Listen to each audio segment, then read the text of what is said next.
Johan pasti akan terkesima melihat kecantikan anak saya. Kamu ini benar-benar gila, Rin. Gila. Dulu kamu sempat menjadi simpanan aku.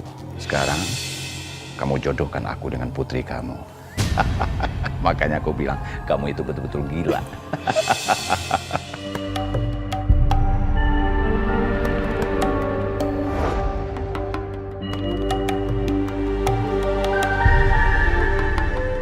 Bang Johan, ini calon istri kamu. Dian, ayo cium tangan calon suami kamu.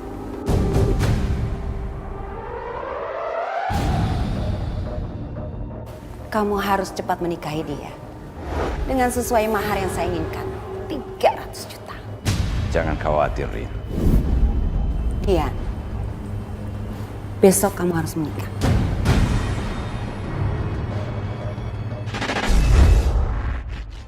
Tanpa bisa aku menolak dan hampir tanpa sadar, akhirnya aku menikah lagi dengan laki-laki yang sebenarnya lebih cocok disebut dengan papahku. Dan ternyata laki-laki itu sudah menyadari apa yang ada di badanku.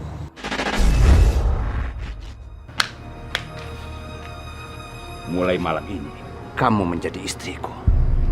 Dan kamu menjadi pelayanku.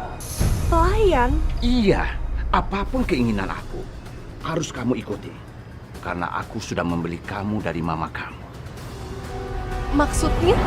Aku tahu, di dalam diri kamu banyak makhluk halusnya. Mereka menjaga kamu dan menundukkan siapa saja yang melihat kamu. Termasuk aku. Tapi Johan tidak akan bisa terpengaruh. Keluar! Keluar dari badannya! Keluar dan menghilang! Keluar!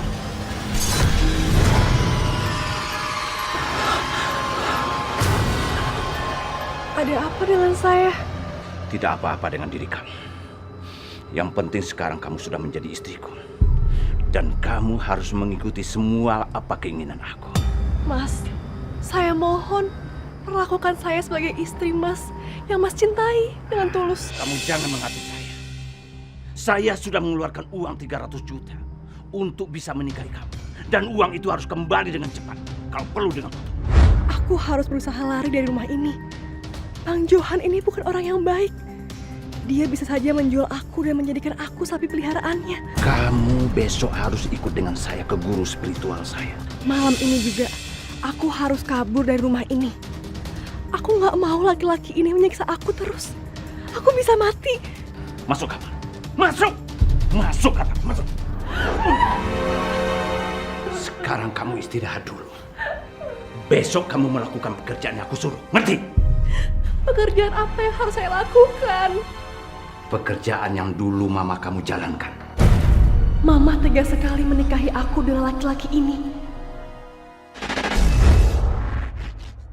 Laki-laki ini lebih menakutkan dari suamiku yang sebelumnya.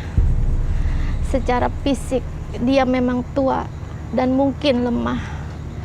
Tanpa tatapan sangat mengerikan, saya tidak tahan hidup dalam kengerian. Saya nekat kabur. Aku harus kabur malam ini juga.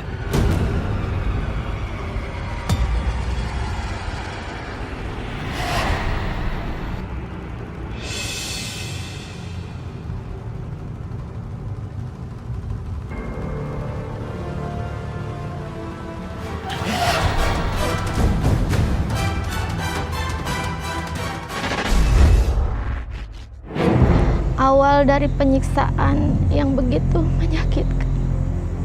Tanpa saya terluka dan sakit sekali. Mama datang menemui aku. Dan tiba-tiba saja Mama memukul aku. Johan mengadu ke Mama apa yang sudah aku lakukan. Johan itu tidak akan marah dan memukul kamu kalau kamu nggak macam-macam. Dia mau jual aku. Dian, kamu jangan mengada-gada gitu dong. Kamu jangan khawatir, Johan. Saya tidak pernah percaya sama kata-katanya dia. Oh iya, aku mau menagih sisa pembayaran itu. kamu baru kasih aku 100 juta. Masih sisa kurang 200 juta. Iya, aku belum sempat ke bank. Ya udahlah, nanti sore aku lunasin. Ya. Johan, kamu jangan coba-coba bohongin aku ya. Rin, sejak kapan sih aku pernah bohongin kamu? Huh? Oke, aku tunggu sampai nanti sore. Ma, jangan tinggalin aku, Ma. Apa sih Dian? Kamu kan anak kecil. Aku takut. Mama. Hei, kamu mau kemana? Huh? Aku nggak mau selalu disiksa sama kamu, Mas. Kamu mau macam-macam? Mau aku siksa? Mau? Bang Johan membawa aku ke beberapa paranormal. Kembali aku dipasang susuk. Aku hanya bisa pasrah. Aku dijumpa suamiku di rumah yang mewah. Para laki-laki hidung belang itu datang dan aku dipaksa melakukan perbuatan terlarang di dalam rumahnya.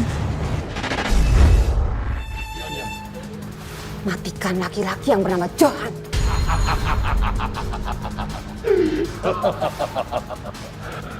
Setelah kematian Johan, Dian harus menikah denganku. Bukannya masih ada 5 pernikahan lagi? Aturan ini aku yang membuat. Jadi, kamu harus mengikuti saja. Aku akan carikan tumbal lain untuk kamu nikahin. Tapi jangan Dian. Kenapa aku ingin menikah dengan Dian? Karena dia cantik kan? Bukan karena hanya cantik saja. Di dalam tubuh Dian terdapat Nyai Hanum, siluman buaya putih. Dia itu jodohku. Kamu sudah mendapatkan apa yang kamu inginkan. Perjanjian ini sudah selesai. Iya, tentu saja. Aku akan tetap muda dan tidak akan mati kan?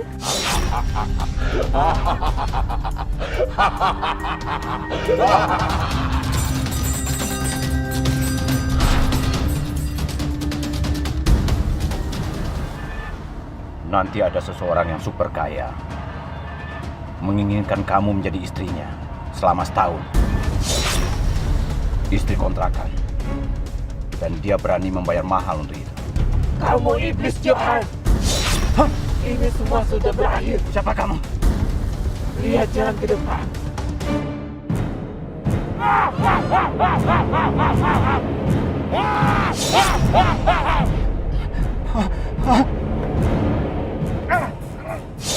Mau kemana kamu, Johan?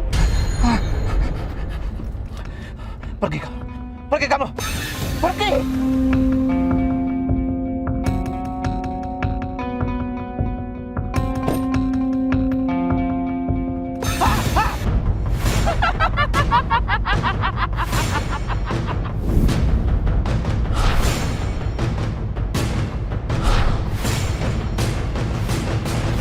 Dian, kamu di mana? Aku nggak tahu, Ma. Aku di mana? Johan sudah mati. Tinggalkan saja dia di situ. Apa? Johan udah mati? Aku nggak tahu, Ma. Karena sekarang aku di luar mobil dan Johan di dalam mobil. Ma.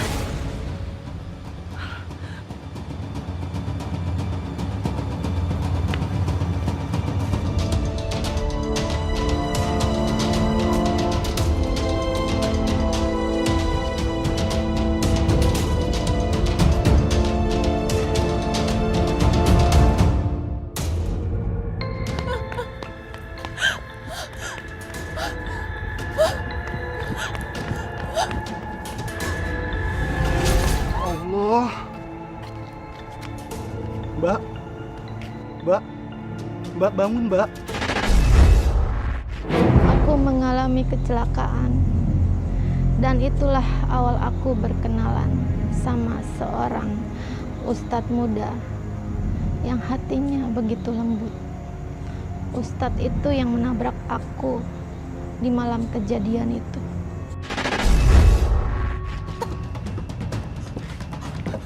Mbak nggak usah khawatir, Mbak. Saya akan menjelaskan semuanya. Tadi ketika saya membawa motor, lalu tiba-tiba Mbak lari, dan saya tanpa sengaja menabrak Mbak. Dan saat itu juga Mbak pingsan. Lalu saya membawa Mbak ke sini. mohon maaf sebelumnya. Ini barang Mbak.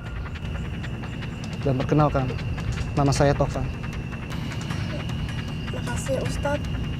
Ustadz udah nolong saya tadi. Saya nggak mau balik lagi ke rumah mama saya, Ustadz. Selama ini, saya berada dalam kemusyrikan. Saya ingin bertobat. Banyak sekali susuk-susuk dalam tubuh saya, Ustadz. Iya, saya tahu. Saya bisa melihatnya. Tolong tuntun saya, Ustadz. Insya Allah.